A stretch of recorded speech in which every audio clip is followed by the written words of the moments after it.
Getting admission to study in the UK could be a dream come true to some international students, but to others, the worst nightmare. Ranging from depression, homesickness, loneliness, culture shock, and a whole lot more. Homesickness. I was and I am really homesick that the last thing that I wanted was to go back to my country, Pakistan. The most difficult challenges I had was for sure the weather. It took me a while to get used to the platforms they use here. If you feel you can speak up, that will be the first thing, because I think if we don't know, and if we don't know, then we can't help. Hi, I'm Irene Olaita, and this is a documentary on international student experiences when they arrive the UK newly to study. Now, let's go listen to these students as they share their stories. Come with me.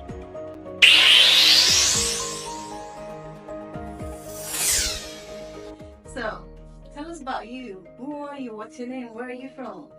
So, hi, my name is Salalia Roby.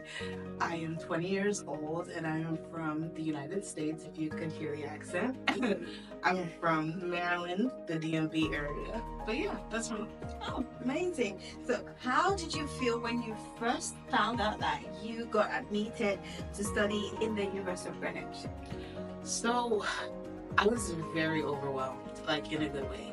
Like, this is something, not necessarily Greenwich, but I had been planning, like I wanted to study abroad since I was 10 years old. So I was really just blessed and so thankful that I was able to like actually do the process. And like, it didn't really hit me until like I actually landed in the UK, but I was actually very excited about it. It was very thankful.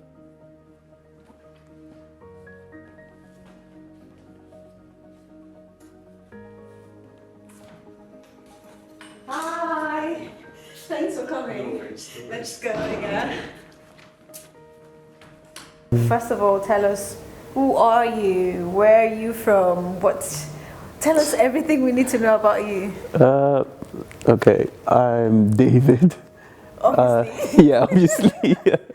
I'm Nigerian. What do you need to know? Your course? Currently studying computer science, artificial intelligence in my final year. Okay.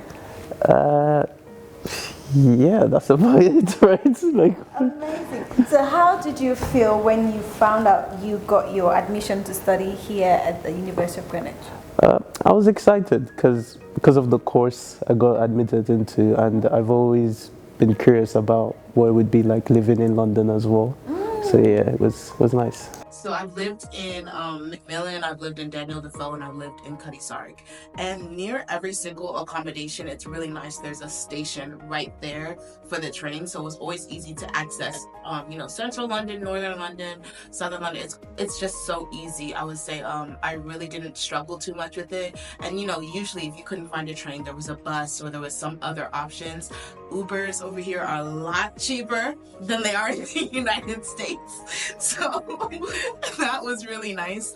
And just in general, it's a lot more walkable than the United States is. I can't speak for every single state. It's a huge place, but it was really easy to adjust, I would say. And then just navigating tube stations, transport, anything. Google Maps usually worked, if not City Mapper, or there was just so many things. Like there were signs that were very helpful. So I just didn't really struggle with that, I would say. So I think that was very beneficial to have like a space where you can walk to a lot of places in a really, really quick sense. So yeah. So when I came here, the first and the major challenge for me, which I think is still today with me, was and is homesickness.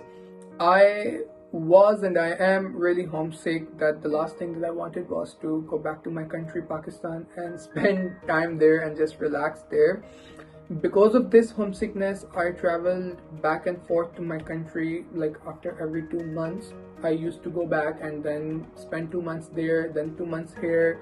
So it costed me a lot on the tickets as well. And a lot of flight agents have took advantage of it. They have become really rich after me spending multiple time on tickets, return trips back and forth.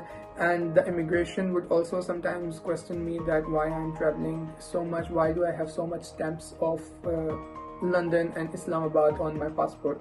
But that was how it was. Like one of my friends, he was Nkem, his name was, and you know, I remember him sort of saying, like, you know, when he came on the plane here from Nigeria and stuff, when he was getting on the plane and stuff, he said that it was one of the most surreal things, that he couldn't believe that he was coming to the UK. And I know that there's a lot of people that feel like that, and then it's just really sad when they feel like they're being let down. Do you know what I'm saying? So I mean, I just sometimes, I know it's easier said than done, but I think sometimes what we just got to do is try to, you know, speak up. I mean, I think tutors should have been sort of like saying, checking in with everybody to see how things are going. I mean, I always, at the beginning of every class, sometimes it's just as simple as that.